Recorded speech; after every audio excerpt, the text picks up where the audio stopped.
This is the story of how Horatio Goosenfat came to the town of Urkville some years ago.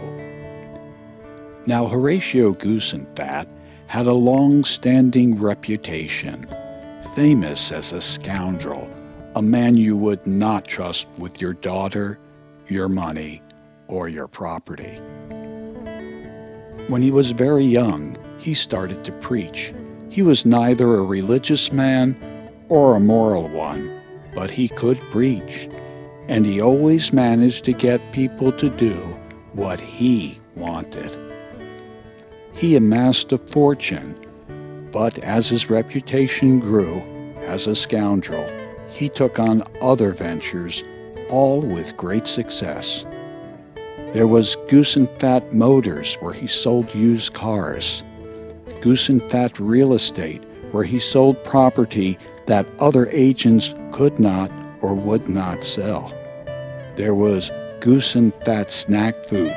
These are just some of his companies. He had a dubious talent for going right to the limit of the law without being convicted of any of the wrongdoings which he wrongly did. Urkville was a peculiar town in the middle of the USA. Peculiar because they were an ancient religious Italian sect that lived by the writings of their once leader, the little-known prophet Urk. Urks valued above all things charity for the poor, congregational dinners, and antiques. They took antiques very seriously as a call to remember the generations that came before them. In fact, Urkville had the best antique shops, and the people's homes were all adorned with all types of wonderful antiques. Now, Horatio Goosenfat was getting old, and he was looking for a nice town to retire with. He had been to Urkville for the antique shops. You see, Goosenfat had the largest collection of antiques in the country, and his collection was often talked about by the fine folks of Urkville. The mayor of Urkville was the town elder, and he was indeed very elderly. He said, "You need to find a new mayor, for I am not long for this world." Goosenfat thought to himself that he would be a fine mayor, although he was not an Urk and had no experience with any government functions. Most of the people in the town liked Goosenfat because of his expertise in antiques and his taste for fine food which he brought to the community dinners. When he announced that he was running for mayor, many people cheered. But there was one man who was very concerned, and he was the head of the city council, a man named Jethro Wiseman.